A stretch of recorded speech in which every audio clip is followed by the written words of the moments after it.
Welcome in, everyone. You're listening to Bulls Central. I'm joined with me today by none other than our Bulls insider and beat writer for NBC Sports Chicago, who's been covering this team since the Dynasty days. He's been kind enough to take time out of his day during this busy time of year post deadline. It's my pleasure to welcome back to the show Casey Johnson of NBC Sports Chicago. Casey, thanks for coming on. Appreciate you making the time. How are we doing? I'm doing well. Always fun to be here. Thanks for having me, Jamal. And yeah, we're past the deadline, so the end is in sight. The end is in sight. I'm sure you guys are looking forward to the All-Star break, that's for sure. Yeah. Now, I'm sure most of you are already. If you're not, be sure to give Casey a follow at KCJ Hoop. Be sure to check out all of his great work over at NBCSportsChicago.com, as well as the Bulls Talk podcast. I'll leave a link to all those in the description. Now, Casey, a lot to talk about with this team and everything that has transpired from the start of the season to where we are shortly after the deadline. And I'll try to get everything. It gets everything that I wanted to talk about. But let's start with the trade deadline. Of course, the Bulls for the third straight deadline. They stand pat. They've made one trade since the summer of 2021, despite having more or less remained in the same place in the standings for a better part of two seasons. And now, for me personally, while I was in disbelief of the front office's inaction at the deadline, at the same time, I also wasn't surprised, right? Given that we knew this front office, the fact that we also had Zach LaVine's injury likely halted any deal of him getting moved, and given the Bulls' overall improvement from their initial 5-14 start, in a way, you kind of could almost predict the quotes that were going to be coming from AK for why they didn't make any moves. But I'm curious, as someone who's been covering this team for a long time, you obviously have a close relationship with AK. Were you surprised at all by the Bulls yet again not making any trades at the deadline? No, I wasn't surprised in the fact, I mean, you kind of already hit on some of the big points. I mean, their main energy and main focus was on trading Zach for so many weeks. And then his foot surgery derailed that, obviously. And, they have made it pretty clear that they're buyers. It's the second straight trade deadline that they position themselves as buyers. They are intoxicated with this play-in race and making the playoffs, and it's clear that that is their focus. So, um, I reported that they were trying to get Bogdanovich from Detroit. So they were clearly trying to add, not to sell. The Caruso talk, we're beating a dead horse with this. I mean, it would just take, a completely unforeseen and ridiculous offer for them to part with that guy. They extremely highly value Caruso. The two that I probably had my most focus on after the Zach foot surgery announcement were DeMar and Drummond. DeMar less so because they want to trade him, but more so you have to kind of have a handle on what he's going to be doing in free agency. And I don't know, I'm sure everyone's heard what he said at shoot around in Memphis on trade deadline day. That sounded certainly like somebody to me who knows he's going to be signing an extension this summer. So what's crazy about this deadline, Jamal, is like if DeMar signs an extension, this team is going to be largely pretty similar next year to Running what it we back, yeah. here, because I'd be hard pressed to find a situation where you can trade Zach this summer. I mean, never say never, but that's just crazy to me. But Drummond, his market dried up a little bit during the day with Philly getting healed and using 3 second-round picks to do so, and then Dallas signing Gafford. I do know a couple of other teams. I never got the identity of the teams. I was told a couple of other teams called on Drummond, so I'm not privy what came across the Bulls' desk. I personally would have probably traded Andre Drummond, even if it was just for 2 second-round picks. Nothing against Andre Drummond. Love covering him, having a fantastic year. But if you look at some of the deals that happened, second round picks were attached to some of those names as sweeteners. And if you want to try to trade Zach at some point, I'm not saying a second round pick is going to make or break a Zach LaVine deal, but it can't hurt if you have some in your trove, right? So Yeah. I was a little surprised on the Drummond situation, but I was not surprised by the overall philosophy. Can I ask, there has to be a statistic out there somewhere. Have you, just because you've been around the league for so long, have you ever come across a scenario in which a team has not made a trade for 3 straight deadlines, not a single trade? Because I feel like it's so commonplace these days at the trade deadline. You see all of these moves being made, even just small marginal moves. At least in your time period covering the Bulls, has there been a situation where they actually didn't do anything for that mini trade deadlines? Um, I'd have to look at. I'd have to look at. I don't have that I don't have that at the And top of I didn't expect you just off the top of your head. I wasn't sure. Yeah. Like, I think that was what I was more surprised by. It was just like it's the third year in a row, and a team. It's different if you're a championship level contending team. Yeah, okay, it makes sense. You don't want to, shake up the roster because you don't want to try to fix what isn't broken. But 3 straight years, no moves being made, and we're sitting here playing team right now. So I was just curious if that's something you've experienced in your time covering the team. No, I mean we've written it, we've talked about it. I mean it's they've kind of followed the same formula. I mean Yeah. Goran Dragic became Patrick Beverly, became Javon Carter, and um, you know Torrey Terry Craig was let's see, who do they sign to Goran? Oh, Andre Drummond, he's still here, but it's Yeah. like they just added floor raising veterans in free agency. That's been their personnel moves. I did want to ask, do you know what potential deals were maybe on the table that were being offered for Alex Caruso? Because I know you talked on the Bulls Talk podcast, you also had a column out on it about how the Bulls wanted Jonathan Kuminga, right? If they were going to be including Caruso in the deal. Was that a straight Kuminga for Caruso swap, or were there more stuff attached to that, or you don't know the specifics of the deal?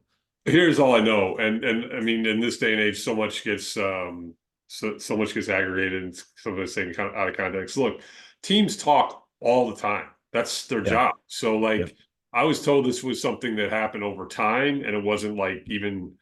I do know the Warriors circled back on trade deadline day. I don't know specifically what those talks were about, but this was at a time earlier in the season, I believe, when um, Kuminga wasn't playing as well, and they kind of said, "Hey, we'd have interest in Caruso if you guys were ever going to think about trading him." And the Bulls countered with, "Well, we'd have interest in Kuminga if we continued that." And the Warriors were like, "We're not trading Jonathan Kuminga." So these things evolve and twist and turn. I do know that when Kuminga was rebuffed, I know Moody and maybe a pick. I don't know if that's all the specifics, but Moody, a pick, and maybe one other player were kind of battered back and forth. But it sounded to me more like a fluid situation instead of like, here's our absolute final offer. What are you considering? And then as far as the Warriors calling on trade deadline day, I was just told that at that point the Bulls were pretty firmly interested in keeping Caruso. So What do you think it would have taken for the Bulls to move Caruso? Because everyone talks about how they valued him incredibly highly, which they should. And I never wanted the Bulls to trade Caruso yeah, unless they got an insane haul. But I'm curious, where do you think the front office's heads were at as far as what would take an overwhelming offer to I actually move mean, off of Caruso? yeah, I'm guessing, but just given what I know about their mindset, I would say it wouldn't just be like everyone said, oh, he'd get 2 first-round picks. First of all, I never heard that for sure that they got an offer of 2 first-round picks. And I don't think my personal sense is they'd want a player who can contribute now and a first-round pick. This Hmm. team, they do not want to take a step back. They Right. just don't. They are all in on this pursuit of, the playoffs. That's their mindset. I mean, you heard it from Arturis himself on trade deadline day. So I don't think they would move Alex Caruso simply for draft capital. I think you'd have to have a player that can contribute now and draft capital. Casey, I'm actually curious, what's it like in the life of a beat writer in those final hours leading up to the trade deadline? Are you kind of just, scrambling, trying to get the inside scoop from all your sources in terms of, what deals are potentially going down, what are in the works, things like that? It's changed so much because I've obviously been doing this so long. I probably used to be a little bit more stressed about it and intense about it because it was a different era before social media. And so you'd be Hmm. making more phone calls. And now, as we all know, I mean, the scoops happen and, they're more often than not broken by Woj or Shams. Right. And you're just basically in a position where you're confirming stuff. That said, I mean, it's my job to have a handle on what's going on. And in that sense, I don't make as many phone calls as I used to because if it's going to get broken, it's typically going to be broken by one of the national guys, and so I'll just already have a sense of what's going on. I just need to get something simply confirmed. So, I talked to 3 people on trade deadline day just to get a sense of what Hmm. was going on.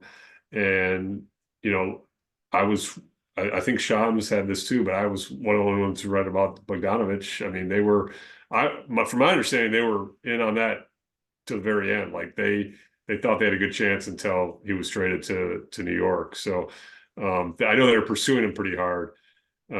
So that yeah, that's kind of how deadline works. But it was a long day. I mean, I woke up that morning in Chicago, flew to Memphis, covered shoot around, and then you're just back at the hotel room, kind of waiting for the deadline to pass. And we did a trade deadline streaming show, and then Arturis had his Zoom news conference at 3. So it was an eventful day. I'm sure the shoot around was also kind of a dead giveaway when you went there and you saw, all the suspected players that were potentially going to get traded being there, right? Because if they were moved or about to get moved, they likely wouldn't be out on the floor. I'm sure that was kind of a Right, I tweeted that right away when we got access to the floor, and then we all went over and talked to tomorrow. If there's not a trade deadline day, what we like to typically do as beat writers is all kind of go to our own player to get a one-on-one. But obviously, that was a day where we all were going to go to Demar, and man, Demar right. was in such a good mood. And like I said, to me, he talked to a guy like he knows he's going to be here for a while. So Yeah. He had a really um, good analogy too. I liked it. As a married man, sometimes you know exactly what that feels like. the love is there, Um, though. The love is there. That's what the he love said. is there. The love is there. Sometimes it can be challenging and you got to figure out how to make this work, but the love is there. Um, I did want to ask actually, you were talking about Bogdanovich. Do you think if Zach hadn't gotten hurt, season-ending injury, that trade would have eventually come to fruition? Or the Bulls would have been able to move LaVine somewhere? I think Detroit was their best chance, and I was told, and I mean, I reported this all along. I was told that Detroit was not even convinced on their end. So I don't, Even before the injury, you're saying? yeah, I don't think it was a slam dunk. I was told that there was some people in their front office that were in favor of trading for Zach, and there were some that were not.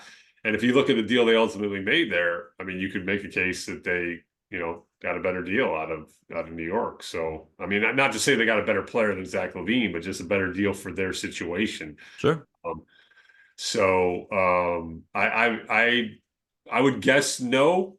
That if Zach hadn't had foot surgery, that they would have been able to move him, but we'll never know. That's just a guess. The inaction from the front office at the deadline obviously was frustrating for Bulls fans, especially, it's the third time that it's happened of them standing pat. But honestly, what had me more concerned than the Bulls not making any moves was actually the press conference from AK shortly after the deadline passed. I mean, I know the media, speaking of the media, isn't exactly AK's forte. And it's not for everyone. I'm not faulting him for that. But in my view, this presser was exceptionally bad for a number of reasons, which we could talk about. But as a fan, while I've kind of somewhat given AK a pass a lot of times, I've defended, his decisions at certain times, even the Vucevic trade, because at that time that was the right market price for Vucevic coming off an all-star season. But this was one of the first times where I really walked away from the presser and was pretty discouraged thinking, is this guy in over his head? And I don't mean that to just be one of these annoying armchair GMs because I always maintain they know way more than I do. It's why they get paid big money to be in that role. And I think, most of us who think we can be GMs would actually be terrible at it. But for me, in my view, this just seemed very little self-awareness, little accountability, of the product of basketball we see before us, focusing on this notion of staying competitive, saying that we felt that this was the best group of guys, that we wanted to be able to be competitive and win. I know that, as an objective reporter, you've always been professional in your approach in covering this team. So I'm sure you're not going to, disparage the guy by any means. But what were your thoughts on that press conference? And were you surprised at all by some of his comments? No, I wasn't surprised just because I've heard. I mean, we talked. The thing about the misnomer about AK is, I mean, not that we have a lot of access to him, but I mean, we have conversations with him that are not formal press conferences. We've gotten to that point now in the working relationships. So nothing he said there surprised me, but I can certainly understand why fans were underwhelmed, or you called it exceptionally bad. I mean, I just thought the messaging fell kind of flat there because, I mean, quite frankly, I think he's kind of I mean, his job is not to pay attention to the fans, right? His job is to do what's best for the team, what he thinks is best for the team, right? Right. But I think, like, you know, I personally would not want to do a full rebuild because I've covered two of them and they're really hard to get out of and they're really painful. But I think he's underestimating like fans' patience for a rebuild. I think fans would be excited if he tried to do something bold and blew it up. And I don't think it needs to go to that level. But like, for instance, the example I brought up earlier is I would have traded Andre Drummond for 2 second-round picks. Now, again, I'm not privy to know what came across his table in that situation, so maybe he didn't have that option. But if you're keeping Andre Drummond to win a nothing game against the Memphis G League team in February, what's your vision here? And again, your vision is to stay competitive and make the playoffs, but I don't know.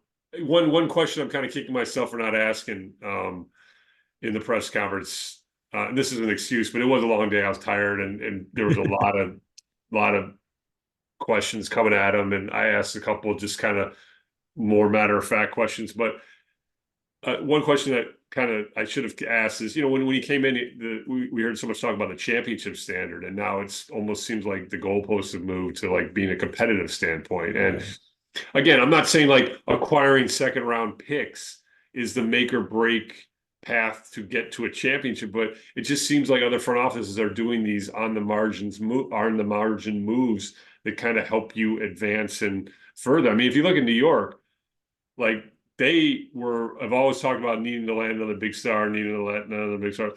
Since Leon Rose taken over, they just concentrate on hitting singles and doubles. And, it seems like it's working out. Now, I'm not saying they're a championship level team yet, but they're on a good path. Their books are in good shape, and they've made a lot of smart moves as they've gone along. And, I probably am more on your lean a little bit more towards you, that we're probably a little more forgiving of AK, because I think there are some moves that he's made that have been very good. And Yeah. But yes, I can understand. My lead was the 2024 press conference sounded a lot like the 2023 press conference. I mean, it's like, what are we doing here? It's like a year later, we're hearing the same things, And I think you're right. And I think the only difference being that it's a year later. You know what I mean? So it's like when I heard that in 2023, like you said, very similar, wording, phrasing, approach for, why they didn't make any moves. But for me, it's like, well, we're a year removed now. What's going to happen? And I don't know, was it just me? But like, even in his voice, it almost sounded like he didn't actually believe half the things he was saying. Like his voice was kind of trailing off a bit, didn't really speak with confidence and enthusiasm. Maybe that's, just his personality, and that's fine. But I don't know, did you get that sense at all? Like, that's just how he is in those. okay, yeah. He's not good in the formal press conferences. He's much better. I'm telling you, if fans that have a low impression of him ever talk to him just casually, like, he's actually a really funny dude. He's like, people would be astonished. He's got a good sense of humor, self-deprecating. Okay. So that I think that's reading a little too much into it. But one of the things I was going to say that you said that was a good point, and not only is the message the same, but the fact that it's a year later is troubling for a couple of reasons. Because last year we were a lot of people around the beat, including myself, were writing like, "Hey, I would hate to see DeMar DeRozan go. I love covering him. Incredible person to deal with, great talent, great for the organization. I would have traded DeMar DeRozan if you could have last year at the deadline, because that team that's getting him is getting him for 2 playoff runs, and you needed to do something. Okay, Right. So that didn't happen. So now you say, to your point, here we are a year later, which makes it even worse. Here's why. DeMar DeRozan now is going to be an unrestricted free agent who's going to be turning 35 in the offseason. Alex Caruso now, if you try to trade him, the team only gets him for 1 playoff run as opposed to 2. The Zach situation is worse than it was a year ago when AK was talking in Brooklyn. Right. Vooch is now, re-signed and not probably have a lot of trade interest in him because you signed him at a number of 20 million. So it is worse. If you think this ceiling has a core, which I and many people fully subscribe to. I think it was one of the things you and Kevin were talking about on the Bulls Talk podcast. It was probably mentioned, I think, on the press conference as well. I don't know if it was you or Joe Cowley talking about, hey, how are you guys going to be able to stay below the tax line? If the expectation is you're going to re-sign DeMar, you're going to re-sign Patrick Williams, you still have Zach LaVine's contract, right? Because he didn't trade it. I mean, obviously they can still trade in the offseason. Maybe we could talk about that. But do you think that they can get there in making that work? Because one of the things we did question a lot last offseason, how are you going to re-sign Coby? How are you going to re-sign Io? And Vucevic, right? Those were the big ones. And it's like, how are you going to do that and remain under the tax? And they did it, right? And they got Coby and Io on great deals. Do you think there is a path to be able to keep all of them, whether it's the right path or not? But do you think there is a path to be able to re-sign and keep all of them? 100%, because just because of I'm just going off of the history of the franchise. I Right. know that's kind of the marching orders, not necessarily the marching orders, just kind of the implied understanding with ownership is like you can't be in the tax unless we're competing for championships. So Right. I just assume that they know how they're going to do it, and that's where the JJ Polk, comes in, the salary cap expert on the staff, and Right. JJ showed his maneuverability and worth in the summer of 2021 when they did all those crazy sign and trades, and he did it again last summer when, like to your point, we were all saying like, how the heck are they going to do? I asked, so Joe asked it this year, I asked it last year at the draft, like, hey, by my math, I don't see how you're going to sign all these guys and Yeah. send the tax. Well, guess what? They did it. So Yeah. they have a knack for doing so. And I would say, bringing it to specifics, I think they have to have knowledge of either they have some Zach trade scenarios that they feel like fairly confident they can pull off that we aren't aware of or privy to, and or they think that Lonzo might be a uh, career ending provision, and his 20 million is completely wiped. He still gets paid, but it's completely wiped from the cap and the luxury tax figures. And people shouldn't get that confused with the injury exception they got this year, because that's just something different. That was just, Right. they gave him money to sign the player if they wanted to, because he wasn't able to play this year. But by this summer, you're going to know if Lonzo can play next year or not. And so there's $20 million that could possibly be coming off their books. So that's why I'm fairly confident they're going to be under the tax at the start of next season.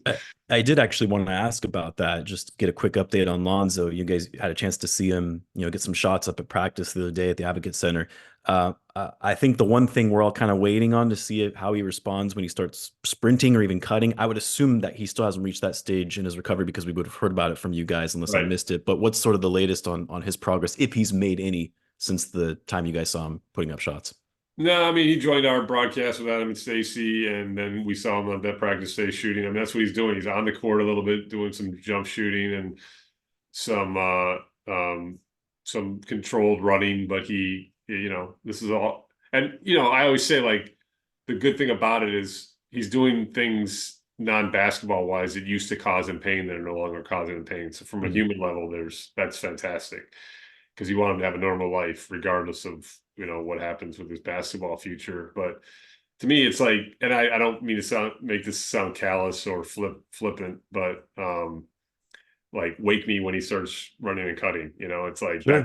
that's the Yeah. test. I mean, that, and I hope he passes it. But that to me, there's no story until he starts doing that. So that's where I'm at with it. I did want to ask, I was curious if Lonzo does recover and he's able to play next season, do the Bulls still have an option to say, we deem his injury, at what point, how do they deem to the league that his injury is career ending and they're able to get his salary off the books? If he's healthy and he's ready to go, they don't have that ability, correct?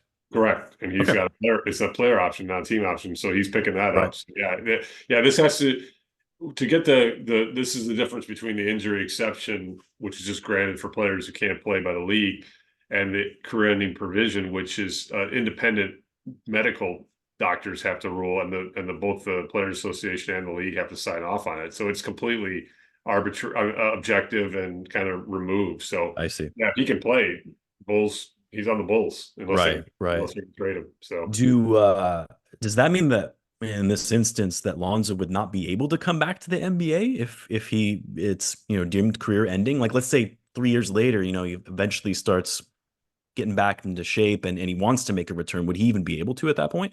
I don't think so, and Okay. I don't want to misspeak there. I used to know the answer to that. I don't have it in Okay. front of me. It's also changed a little bit. I mean, I dealt with this news story when Jay Williams wrecked his Right, motorcycle, right. and then did try to make an NBA comeback after the Bulls had paid him off to go to void his contract. So, but I don't fully know the answer to that. But my guess is that you're not allowed to. Okay. It's ruled by an independent panel, and you can't play again. Let's talk about the buyout market real quick. You wrote a recent column about how the Bulls potentially looking at picking someone off the buyout market. Billy even mentioned to you guys that, the front office is definitely exploring it, but as of right now, nothing has moved forward in terms of plans or discussions, with a specific player or players. I know that came out yesterday, and sometimes these situations can be a little fluid, so a lot can change quickly. Anything you're hearing on your end, as of right now, as far as players that the Bulls might be interested in getting off the buyout market? No, I haven't heard any specific names. I just threw out some names to me that to me makes sense. I mean, if you are adding somebody, you're adding to me either size or shooting, two areas where you lack considerably on this roster. And quite frankly, I don't think the biomarket set is that good this year.